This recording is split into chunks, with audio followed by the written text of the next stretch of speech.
Racionamento atrapalhou retomada da economia em 2001. Saiba se problema pode se repetir.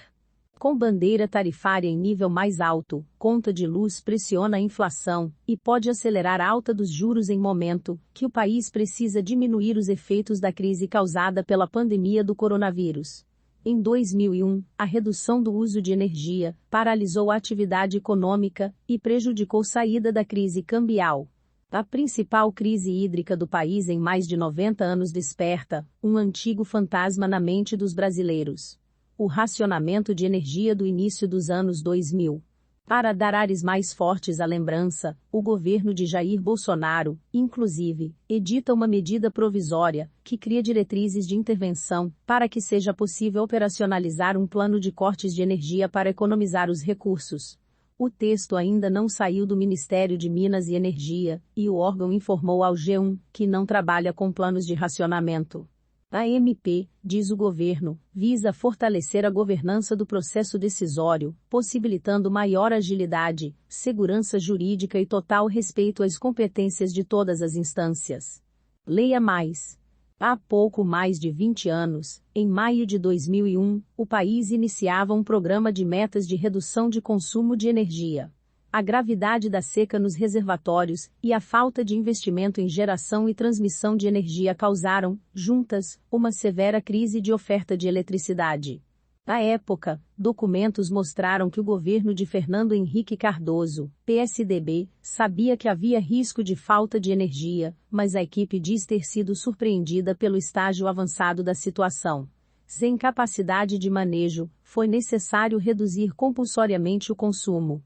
Em suma, o brasileiro foi obrigado a reduzir seu uso de eletricidade em 20%, sob risco de sanção na conta de luz e cortes de energia. Quem economizasse além da meta tinha descontos. Relembre no vídeo abaixo. À época do racionamento, o Brasil acabava de sair da crise cambial de 1999. Foi o momento em que o país abandonou a regulação do câmbio e deixou o real flutuar livremente em relação ao dólar. O controle de câmbio havia sido introduzido como parte do Plano Real para resolver a hiperinflação do início dos anos 1990. No fim da década, o câmbio fixo havia dado lugar às bandas cambiais, em que a reda era mais solta, mas ainda mantinha a interferência na valorização do real em intervalos de cotação.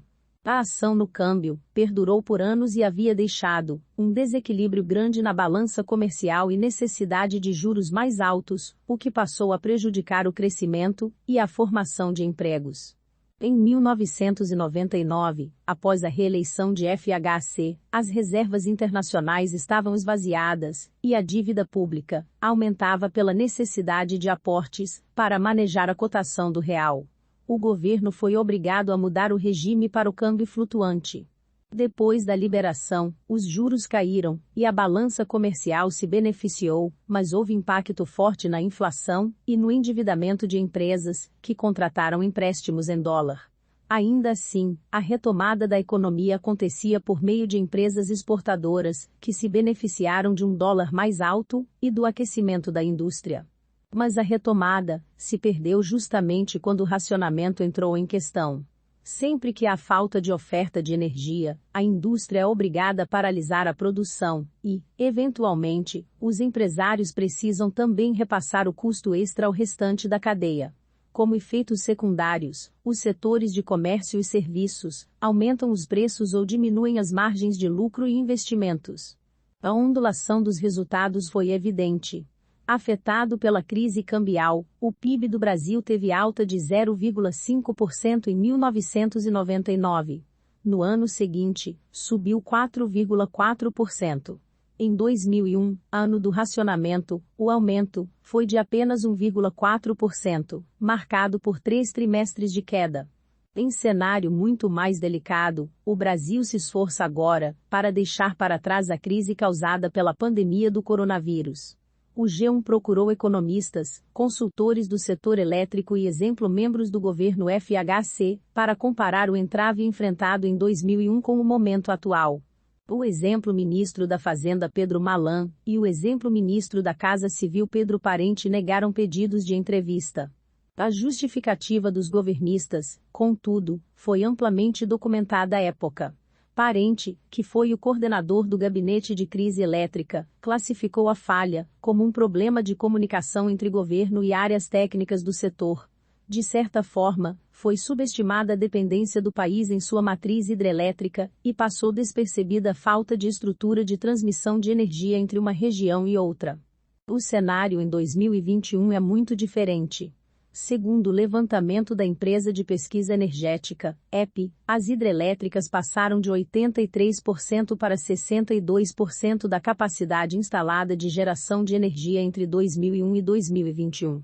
O índice ainda é bastante alto, mas a diversificação, usinas eólicas que nem eram consideradas representam hoje 10% da produção, veio junto com um aumento da capacidade instalada de geração de energia, que passou de 74,9 gigawatts para 174,7 gigawatts em 20 anos.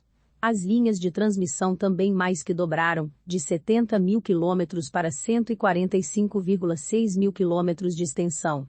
Enquanto a capacidade instalada foi ampliada em 130%, no mesmo período, 2001 a 2020, o consumo de energia elétrica aumentou menos de 80%, diz relatório da EPE. Para Walter de Vito, economista e analista setorial da Tendências Consultoria, a diferença entre aumento de consumo e o de capacidade instalada afasta, por hora, um risco de apagão.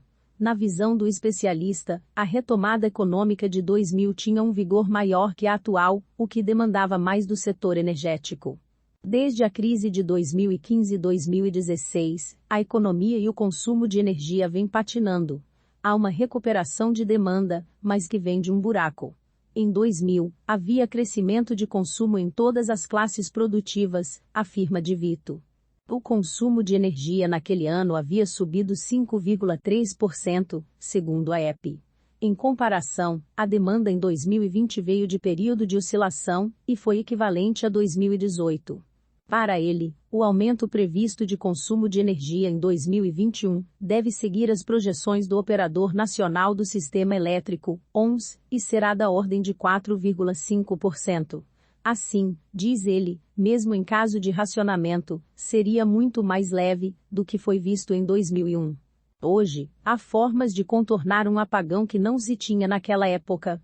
Claro que temos uma pressão de custos, mas é transitória e mais concentrada na conta de luz. O consumidor precisa fazer essa gestão de orçamento, mas isso afeta menos a retomada da economia do que uma paralisação de atividade, diz o economista. O pesquisador João Teles, da FGV Energia, concorda. Em sua análise, a crise hídrica causa desconforto por conta da obrigação de elevar a bandeira tarifária, para preservar os reservatórios até o fim do ano. Ele afirma que o mês de novembro é sempre um marco de virada do setor elétrico. É o retorno das chuvas, mas também do aumento do consumo de energia em todo o país. Como a situação dos reservatórios do Centro-Oeste e Sudeste está dramática, o governo precisou antecipar o cuidado com os reservatórios para não ficar desarmado no período mais decisivo. As térmicas foram ligadas no ano passado. As medidas preventivas, dessa vez, foram tomadas bem antecipadamente, diz. No final do ano, a demanda é máxima, e, sem os reservatórios em pleno funcionamento, você pode ter uma carga mais alta do que consegue produzir. Poderia, assim, haver corte compulsório nos horários de pico de consumo de energia, afirma Teles. O economista Fernando Camargo, sócio da LCA Consultores e especialista em infraestrutura, não é tão otimista.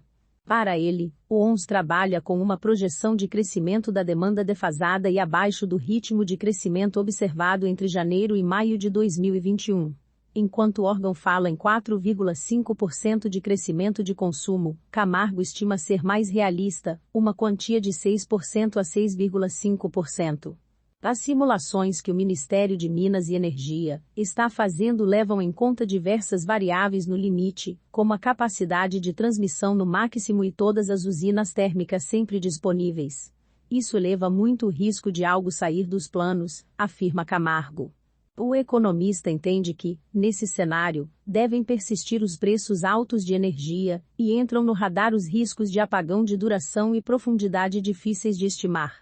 Mesmo que seja possível contornar um novo racionamento, a economia brasileira começa a absorver efeitos da crise hídrica, como está. O principal impacto hoje é na inflação. O Banco Central subiu para 5,8% a projeção de inflação para 2021 e admite que o índice deve ficar acima do teto da meta do ano. Na última elevação da taxa básica de juros, o Comitê de Política Monetária, Copom, indicou também que pode acelerar a subida dos juros nas próximas reuniões por conta da persistência da pressão inflacionária. Energia é composição de custo absolutamente fundamental.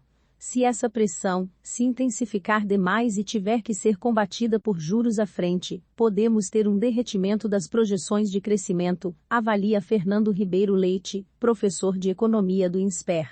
Por enquanto, há analistas que acreditam em um comprometimento pontual. Relatório recente da Megabits Associados mostra que mais esse choque inflacionário não deve retrair grande parte do consumo neste ano, porque a vacinação contra a Covid-19 deve dar bom impulso ao setor de serviços, o mais importante no PIB. De certa forma, nossa expectativa de queda de 0,5% no segundo trimestre já acomoda essa desaceleração causada pela crise energética, mesmo que parte dela aconteça no terceiro trimestre, e precisaria ter um racionamento mais grave do que 2001 para que o PIB crescesse abaixo de 4,5%, diz o texto. O toque de incerteza, porém, é no tamanho do reajuste nas contas de luz. A Agência Nacional de Energia Elétrica, ANEEL, fará uma elevação da tarifa extra aplicada em cada bandeira tarifária. O uso das termoelétricas já obrigou uma elevação ao patamar 2 da bandeira vermelha, que adiciona $R$ 6,243 na conta para cada 100 kWh consumidos. Mas esse valor deve subir em, ao menos, 20% e perdurar até que as chuvas voltem, apenas no fim do ano. Um aumento de 15% na bandeira tarifária geraria 0,20 ponto a mais na inflação de julho. Nossas previsões já eram de 6,4% para o IPCA do ano. Com o reajuste, subiriam para cerca de 6,8% só por conta da energia, afirma André Braz, economista do Instituto Brasileiro de Economia, IBRE-FGV. As novas tarifas para as bandeiras tarifárias serão definidas pela ANEEL nesta terça-feira, 29. Se inscreva para acompanhar a cobertura completa dessa notícia e de muitas outras.